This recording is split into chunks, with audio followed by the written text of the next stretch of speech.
사랑이 많으신 하나님 아버지 감사합니다. 오늘도 하나님의 말씀 앞으로 우리를 불러주시고 말씀을 공부하게 하시니 감사드립니다. 하나님, 언제나 주님 말씀을 가까이 하게 도와주시고 그 말씀을 기준으로 살아가는 그리스도인 되게 도와주시옵소서. 하나님의 뜻을 알아갈수록 더욱 겸손하게 해주실 믿사옵고 예수 그리스도 이름으로 기도합니다. 아멘. 그럼 어때요? 성경 퀴즈 그래도 매주 이렇게 한 번씩 풀어보면서 하니까 재미있으시죠? 예, 물론 이게 정답이 애매해가지고 100점이 안 나올 때는 뭐 기분이 상할 수도 있지만 그래도 그 다음에 알아가는 또 즐거움이 있는 거니까 여러분 끝까지 포기하지 마시고 올 한 해 동안에 하나님의 말씀을 더욱더 가까이 하시기 바랍니다. 그럼 바로 첫 번째 문제부터 보겠습니다. 첫 번째 문제, 발락은 이스라엘 민족을 저주하기 위해서 누구에게 요청을 하였나요? 정답은 발람입니다. 발락이 이스라엘을 발라버리려고 발람에게 요청을 한 거죠. 예. 근데 성경을 가만히 읽어보면 이 발람이라는 사람이 뭔가 하나님이 주신 말씀을 입으로 내서 이 사람 좀 괜찮은 선지자 아닌가 하지만 그렇지 않다는 것을 먼저 말씀드리도록 하겠습니다. 원래 이제 발람에게 이스라엘을 저주하면 뭔가 하나님이 그들과 함께하지 않아서 충분히 이길 수 있을 거라 생각해서 그걸 요청한 건데, 오히려 이제 처음에 발락에게 갈 때 발람이 누굴 만나죠? 여호와의 사자를 만나죠. 그리고 그럼 가지 말까요? 뭐 이런 상황이었는데 오히려 가라. 하지만 하나님이 주신 말씀만, 입에 주신 말씀만 대언하도록 해라 해서 첫 번째, 두 번째, 세 번째를 다 하는데 그때 23장 18절 말씀입니다. 발람이 예언하여 이르기를 발락이여 일어나 들을지어다. 십볼의 아들이여 내게 자세히 들으라. 하나님은 사람이 아니시니 거짓말을 하지 않으시고 인생이 아니시니 후회가 없으시도다. 어찌 그 말씀하신 바를 행하지 않으시며 하신 말씀을 실행하지 않으시랴. 내가 축복할 것을 받았으니 그가 주신 복을 내가 돌이키지 않으리라. 하나님께서 주신 말씀을 그대로 선포해버리고 마는 이렇게 세 번이나 하자 더 이상 발락 입장에서는 더 이상 의뢰했다가는 더 축복할 것 같아서 이제 세 번의 축복으로 두 사람은 이제 헤어지게 되죠. 사실 선지자의 역할은 딱 여기까지입니다. 하나님께서 주신 말씀을 있는 그대로 전하는 것. 이제 발람은 어쨌든 하나님의 입술을 대언했고 갔는데 왜 이 발람이라는 사람이 좋은 사람이 아니냐? 성경의 구약 성경에는 기록되어 있지 않은데요. 나중에 이제 이스라엘 백성들이 시딤에서 음행을 저지르는데 이 팁을 누가 주느냐? 발람이 발락에게 주고 하는 거예요. 이스라엘 백성들로 하여금 음행을 저지르게 해서 하나님이 그를 떠나게 만들어라 라는 그런 나쁜 전략을 주고 한 사람이 누구라고요? 예, 발람이었다. 예, 기억하시면 좋겠습니다. 2번 문제. 시딤에서 음행하는 자들의 배를 창으로 꿰뚫은 사람은 누구인가요? 정답은 비느하스죠. 아까 말씀드린 것처럼 발람이 이제 시딤에서 음행을 저지르도록, 그래서 미디안 여인들과 이스라엘 백성들이 음행을 저지르기 시작하는데 그때 아론의 아들이죠. 비느하스가 그 음행을 저질렀던 남자와 여자를 동시에 창으로 찔러서 죽임으로써 뭔가 하나님의 진노를 멈춘 사건이죠. 그런데 여기서 가만히 보면은 이 미디안 여인과 함께 음행을 저지르다가 비느하스에게 죽은 사람은 누구냐면 시므리라는 사람입니다. 그리고 이 시므리라는 사람은 어디 지파의 지도자냐면 시므온 지파의 지도자예요. 그러니까 이때 음행을 저질렀던 지파, 거기에 넘어갔던 주도적 역할이 시므온 지파라고 보시면 됩니다. 하나님께서 이때 진노하셨던 이 시므온 지파가 나중에 인구 조사를 하게 되면은 인구가 급격하게 줄어드는 것을 볼 수 있어요. 하나님의 진노로 인구가 급격히 감소하죠. 그리고 나중에요, 이스라엘 백성들이 다윗 왕조 시대가 되면은 이제 시므온 지파는 이름만 명맥만 유지하고 유다 지파의 이제 종속되는 걸 볼 수 있습니다. 그만큼 음행으로 인하여 저지른 하나님의 진노가 한 지파를 거의 초토화시킬 정도로 심한 죄다라고 보시면 되겠습니다. 다음 3번 문제입니다. 모세의 뒤를 이어 이스라엘의 지도자로 선택된 사람은 누구인가요? 정답은 여호수아, 눈의 아들 여호수아. 이거 성경을 찾지 않고도 맞출 수 있는 퀴즈가 오랜만에 나왔죠. 근데 여호수아 있죠. 근데 원래 모세에게는 오른팔, 왼팔이 있죠. 여호수아와 갈렙. 그런데 왜 하나님께서 여호수아를 들어 쓰셨을까요? 출애굽기에 보면은 많은 사람들이 모세까지도 하나님의 회막에서 떠나는데 끝까지 회막을 곁을 지켰던 여호수아.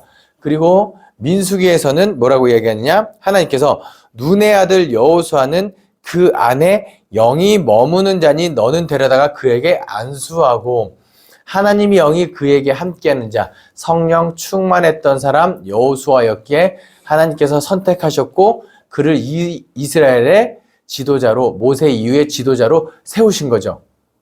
그럼 갈렙은요? 갈렙은 아무 기록이 없는데 이 갈렙의 위대함은 나중에 한번 설명하도록 하겠습니다. 4번 문제입니다. 다음 중 이스라엘의 3대 절기가 아닌 것은 무엇인가요? 1번 유월절, 2번 칠칠절, 3번 수전절, 4번 장막절. 정답은 3번 수전절입니다. 수전절은 신약시대 때 나오는 절기인데요. 뭔가 성전을 수복한 날 해서 빼앗겼던 성전을 되찾은 날을 이제 기념하는 날이 수전절이고요. 이스라엘의 3대 절기는 유월절, 칠칠절, 장막절입니다. 유월절은 무교절이라고도 하는데요. 유월절이 첫날 지내고 그 다음부터 7일 동안은 무교절이라고 해요. 그러니까 무교병을 먹으면서 뭘 기억하는 거죠? 도망칠 때, 애굽에서 나올 때 구원했던 하나님을 기억하고 그때 무교병을 먹고 맛없는 거지만 빨리 먹고 급하게 도망치던 그 어려운 때를 기억하자, 하나님의 은혜를 기억하자 하는 날이 유월절이죠. 칠칠절은요, 6월절로부터 50일 뒤, 그러니까 77절, 7 곱하기 7은 49, 그 다음에 하루가 지난, 그래서 77절이라고도 하고 50일, 6월절로부터 50일 뒤라 오순절이라고도 합니다. 그리고 이날은 맥추절이라고도 하는데요. 뭐냐면 보리를 수확하는 날, 추수하는 날 해서 77절, 오순절, 맥추절은 같은 절기입니다. 뭘 의미하죠? 뭔가 이제 드디어 첫 번째 수확하는 날, 이제 그 다음에 초막절, 초막절, 장막절, 수장절이 다 같은 날입니다. 초막절은 뭐냐면 이스라엘 백성들이 광야에 살 때는 이제 초막을 짓고 텐트를 짓고 살았잖아요. 그러니까 가나안 땅에 들어간 다음에도 자신들이 젖과 꿀이 흐르는 땅에서 안락하게 살 때도 그 어려운 때 자신들을 지켜줬던 하나님을 기억하자라는 의미로 집 앞에 초막을 짓고 7일 동안 지냅니다. 초막, 장막 같은 말이고 수장절은 뭔가 수확하고 저장하는 절기에서 같은 말이에요.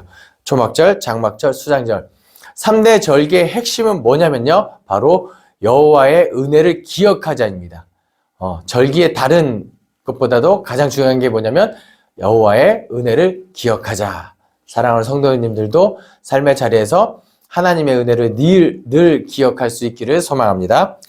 5번째 문제. 모세가 이스라엘 자손들을 이끌고 마지막으로 도착한 곳 땡땡 평지, 그곳은 어디인가요? 정답은 모압 평지입니다. 요단강 동편, 이제 여호수아 때 요단강을 건너기 전에 이스라엘 백성들이 요단강을 기준으로 동편까지 왔는데 거기가 어디냐면 모압 평지입니다. 모세의 역할은 딱 여기까지입니다. 왜 모세가 가나안 땅으로 들어가지 못했죠? 마사 무리바 사건. 이스라엘 백성들이 물이 없다고 원망할 때 하나님께서 분명히 반석에게 명령하여 물을 내라 그랬는데 이 모세가 자기 혈기를 못 이겨서 반석을 2번 쳤다가 하나님께서 너도 못 들어간다. 그 사건으로 인하여 이제 모세는 모압 평지까지, 여기까지 이스라엘 백성들을 이끌고 왔습니다. 6번 문제입니다. 부지 중에 살인을 저지른 사람들이 피하는 곳은 어디인가요? 정답은 도피성입니다. 그러니까 뭔가 도피하는 성이니까 도피성이겠죠. 근데 뭐냐면 원래 율법에 의하면 눈에는 눈, 이에는 이, 생명에는 생명. 그러니까 살인을 저지르면 그 사람의 죄값은 목숨으로 치러야 돼요. 그런데 이게 참 애매한 거 있잖아요. 나도 모르게 정말 실수로 살인을 저지르면 이 죄값을 그들의 가족들에게 내 목숨으로 해야 되는데 이게 죽임, 살인, 사형까지 하지 않는 그런 죄일 수도 있잖아요. 뭔가 강도를 당하는 사람, 어떤 강도를 막으려고 그 사람을 밀쳤는데 이 강도가 넘어지면서 머리를 세게 부딪혀서 죽었다. 그럼 이 사람은 사형에 해당하나요? 이런 사람들이 부지 중에 실수로 살인을 저지른 사람들이 도망쳐서 목숨을 부지할 수 있는 곳이 도피성입니다. 그런데 재밌는 게 하나가 있어요. 이것은 두 집단을 다 보호하는 거예요. 부지 중에 살인을 저지른 사람도 보호하지만 그 죽임을 당한 다른 가족들, 눈이 뒤집혀가지고 죽이면 안 되는 사람, 실수로 죽이면 안 되는 사람도 이게 분노에 이성을 잃고 죽이면 안 되기 때문에 두 사람들 다 보호하는 거죠. 그래서 그럼 목사님, 부지 중이 아니라 몰래 살인을 저지르고 도피성으로 도망치는 사람 어떡하나요? 네, 그런 사람들은 이제 다 죄값을 다 정황을 보고 실수가 아니라 의도적인 살인을 저지른 사람들은 언제라든지 끌어내어서 사형에 처할 수 있습니다. 중요한 것은 실수가 아닌 실수로 저지른 사람들의 목숨을 구하고 그 다음에 감정이 복받쳐서 범죄하지 못하도록 막는 역할을 했던 게 도피성. 이스라엘에는 총 6개의 도피성이 있습니다. 7번째 문제. 말라, 디르사, 호글라, 밀가, 노아 다 여자 이름입니다. 여성의 이름인데요. 이 아버지의 이름은 무엇인가요? 정답은 슬로브핫입니다. 슬로브핫의 딸들. 이게 뭐냐면요. 이스라엘 백성들에게 이제 땅이 분배되죠. 그러면 이 땅이 이제 다음 기업 물으면서 다음 남자 아들에게 땅을 이어줍니다. 왜냐하면 당시 여성은 어렸을 때는 아버지로부터 생존권이 있고 결혼해서는 남편에게 생존권이 있고 나중에 남편이 죽은 다음에는 아들에게 생존권이 있어요. 그러니까 남성들이 여성들을 보호할 수 있도록 그 기업, 땅은 아들에게 물려줍니다. 그런데 이 슬로바처럼 아들을 낳으려고 주구장창 자녀를 낳는데 다 딸인 사람은 우린 어떡합니까? 라고 이제 슬로바의 딸들이 모세를 찾아간 거예요. 그때 모세가 뭐라고 이야기하냐면 그러면은 이런 경우에는 딸들에게도 기업을 무르게 하자. 단 너희들은 다른 지파의 남자들과는 결혼은 금지한다. 왜냐하면 이 베냐민 지파에게 준 땅이 다른 지파로 넘어가는 것을 방지하기 위함입니다. 근데 이것을 왜 문제로 냈느냐? 제가 누누이 말씀드리죠. 율법은 어떤 법이에요? 사회약자보호법입니다. 그러니까 당시에 여성들의 인권이 없고 땅을 기업으로 받지 못하는 여인들을 보호하기 위한 법이 여기에 기록되어 있다는 거. 그러니까 당시 여성들에 대한 인권이 보장되는 법이 이렇게 기록되어 있는 고대 법은 흔치 않습니다. 어쨌든 하나님의 관심사는 늘 어디요? 약자 보호라는 것을 기억하실 수 있으면 좋겠습니다. 8번 문제. 모세가 요당 저쪽 땡땡 땅에서 이 율법을 설명하기 시작하였더라. 정답은 모압입니다. 모압 땅에서 율법을 설명하기 시작하였더라. 이제 신명기인데요.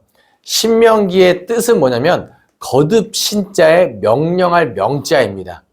모세가 모압 평지에서 이스라엘 백성들에게 거듭 또 거듭 3번에 걸쳐서 이스라엘 자손들에게 설교한 게 신명기라는 거예요.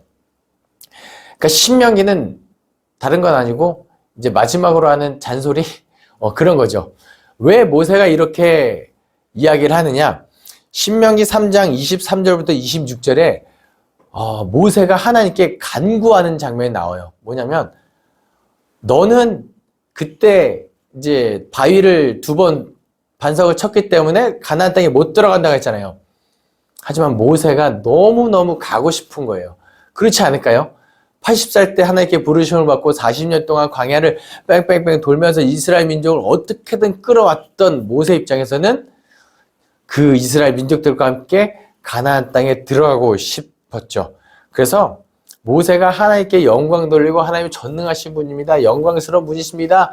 다 찬양하고 뭐라고 하냐면 구하옵나니 나를 건너가게 하사 요단 저쪽에 있는 아름다운 땅 아름다운 산과 레바논을 보게 하옵소서 하되 이쯤 되면 하나님 한번 들어주면 안 되는데 여호와께서 너희 때문에 내게 진노하사 내 말을 듣지 아니하시고 내게 이르시기를 그만해도 족하니 이 일로 다시 내게 말하지 말라.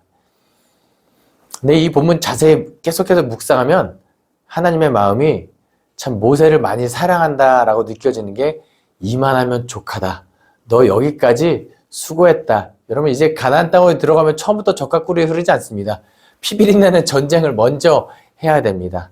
그것은 이제 다음 세대가 하고 너는 여기까지 족하다. 이제 쉬어라 라는 그 하나님의 배려의 느낌도 있습니다. 나중에 모세가 산에 올라가서 죽지요. 그때 저 젖과 꿀이 흐르는 땅을 보면서 어떤 생각을 했을까요? 예, 제가 성지순례 가서 한번 모세의 심정을 느껴봤는데 내가 저기 못 들어가서 억울해 죽겠네. 내가 억울해서 두 눈을 못 감겠네. 이게 아니라 저곳이 우리 자손들이 들어갈 땅이구나 하는 그런 마음을 주셨을 것 같습니다. 아무튼 모세는 이제 나는 들어갈 수 없으니 너희들은 들어가서 뭘 지켜라? 여호와의 율법을 지켜라. 거듭 또 거듭. 왜냐하면 나는 못 가니까. 핵심은 이겁니다. 가서 여호와를 율법을 기억하라입니다. 광야에서 너희에게 주었던 내가 하나님께 받은 그 율법을 뭐예요? 기억하라가 핵심입니다. 9번 문제입니다. 모세가 점령한 헤스본 왕의 이름은 무엇인가요? 정답은 시혼입니다. 헤스본 왕 시혼 그리고 바산 왕 옥 이 두 사람을 점령했는데요. 이스라엘 민족들이 그 요단강 동편을 완전 점령하고 나중에 2개 반 지파에게 땅을 주거든요. 그러면은 이제 모세랑 이스라엘 백성들은 전쟁을 즐겨하던 민족이었을까요? 일단 땅부터 빨리 차지하고 땅을 분배하는 것을 목적이었을까요? 그렇지 않습니다. 신명기 2장 26절에 내가 그대 못 광야에서 헤스본 왕 시온에게 사자를 보내어 평화의 말로 이르기를 나를 내 땅으로 통과하게 하라. 내가 큰 길로만 행하고 좌로나 우로나 치우치지 아니하리라. 우리 민족들이 목적지는 약속의 땅 가나안이니 지나가게만 해다. 우리 너희들을 건들지 않겠다. 하지만 이 헤스본 왕 시온이 완악해지고 해서 그들의 발걸음을 막죠. 오히려 전쟁까지 불사르지 않을 때 이제 모세가 군대를 이끌고 이제 헤스본 왕 시온을 점령합니다. 그리고 그 땅에 나중에 기억하시기 바랍니다. 하나님께서는 절대로 먼저 악을 가득할지라도 경고 없이 심판하시지 않으세요. 예.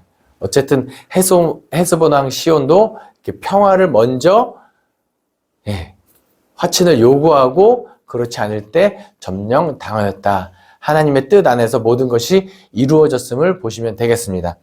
10번 문제입니다. 너희 중에 계신 너희의 하나님 여호와는 땡땡 하시는 하나님이신즉 너희의 하나님 여호와께서 내게 진노하사 너를 지면에서 멸절시키실까 두려워하노라. 정답은 질투하는 하나님, 질투하시는 하나님이죠. 하나님의 사랑의 속성에 가장 큰 속성 중에 하나는 질투하는 하나님이에요. 에이, 뭐 하나님 정도 되시는 무슨 질투하시느냐 하는데, 여러분, 질투라는 감정을 잘 생각해 보시기 바랍니다. 질투를 하려면 전제 조건이 있어요. 뭐냐면, 먼저 사랑해야 그래야 질투라는 감정이 나와요. 사랑을 많이 한 만큼 질투심에 의하여 진노도 커지는 거예요. 그리고 그냥 사랑이 아니라 신뢰를 바탕으로 한 지극한 사랑. 저 사람은 절대로 나를 배신하지 않을 거라는 그 전적인 신뢰가 있을 때, 그게 깨졌을 때 질투라는 감정이 진노로 바뀐다라고 보시면 되는 거예요. 그러니까 이 하나님께서 나는 질투하는 하나님이다 라고 할 때는 내가 너희를 그만큼 사랑한다. 나는 질투하는 속성이 있기 때문에 너희는 반드시 뭘 지켜라? 언약을 지키고 나와의 약속을 저버리지 말고 나의 그 신실한 사랑을 신뢰를 깨트리지 말아라 라는 하나님의 마음을 드러내는 장면이죠. 그러니까 여러분, 하나님의 질투하는 이 마음을 시험하시지 마시기 바랍니다. 오직 하나님을 가장 최우선으로 두시고 하나님의 뜻대로 살아가려고 애쓰고 하나님의 마음을 아프게 하지 않는 저와 여러분 되기를 간절히 소망합니다. 기도하겠습니다. 사랑이 많으신 하나님 아버지, 감사합니다. 오늘도 민수기와 신명기 말씀을 통하여 우리를 향하시는 하나님의 뜻을 조금이나마 깨닫게 하시니 감사드립니다. 어디로 가든지 무엇을 하든지 하나님의 말씀대로 살아가게 도와주시고 하나님의 은혜를 기억하는 그리스도인 되게 도와주시옵소서. 무엇보다도 우리를 뜨겁게 사랑하시는 하나님의 사랑에 합당한 그리스도인 되게 하여 주시옵소서. 감사드리며 예수 그리스도의 이름으로 기도합니다. 아멘.